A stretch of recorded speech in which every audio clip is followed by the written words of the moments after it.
Assalamualaikum warahmatullahi wabarakatuh. Hai anak-anak, bagaimana kabar kalian? Bapak berharap kalian baik-baik saja di rumah dan tetap semangat belajar di rumah.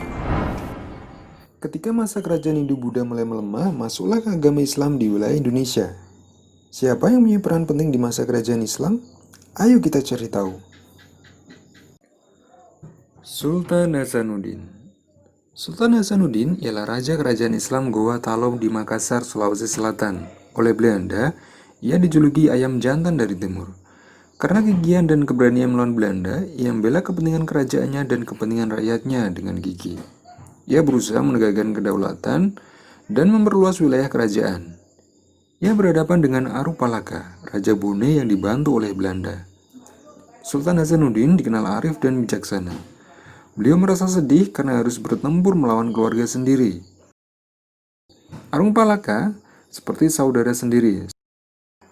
Sultan Hasanuddin mempertimbangkan bahwa pertumpahan darah di kalangan orang Makassar dan Bugis harus segera dihentikan. Sultan Hasanuddin berusaha menggabungkan kekuatan kerajaan-kerajaan kecil di sekitarnya untuk melawan Belanda. Karena perjuangan dan jasa-jasanya, nama Sultan Hasanuddin diabadikan sebagai nama jalan dan universitas di Makassar, Sulawesi Selatan. Pemerintah bahkan menganugerahkan gelar pahlawan nasional kepada Sultan Hasanuddin. Setelah wafat, Sultan Hasanuddin dimakamkan di Kompleks Pemakaman Raja Goa di Sulawesi Selatan. Kompleks pemakaman raja-raja merupakan peninggalan sejarah yang perlu dijaga kelestariannya. Kompleks pemakaman ini pun dijadikan objek pembelajaran sejarah bagi bangsa Indonesia. Nah, untuk pahlawan selanjutnya, kita akan belajar tentang Sultan Iskandar Muda. Sultan Iskandar Muda lahir di Banda Aceh pada tahun 1593. Di usianya yang tergolong muda, ia memperlihatkan kemampuannya dalam memimpin. Iskandar Muda sudah memimpin pasukan Aceh memukul mundur pasukan Portugis yang mencoba mendarat di pantai Aceh.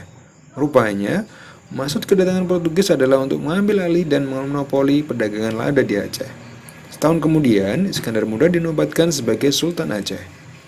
Selama 30 tahun masa pemerintahannya, yaitu pada tahun 1606 sampai dengan 1636 sebelum Masehi, Sultan Iskandar Muda telah membawa kerajaan Aceh Darussalam dalam kejayaan. Saat itu, kerajaan ini telah menjadi kerajaan Islam kelima terbesar di dunia setelah kerajaan Islam Maroko, Isfahan, Persia, dan Arga. Seluruh wilayah semenanjung Melayu telah disatukan di bawah kerajaannya, dan secara ekonomi, kerajaan Aceh Darussalam telah memiliki hubungan diplomatis perdagangan yang baik secara internasional. Sultan Iskandar Muda berhasil membawa Aceh ke puncak kejayaan. Dirinya merupakan salah satu pemimpin yang mementingkan kesejahteraan dan kemakmuran rakyatnya.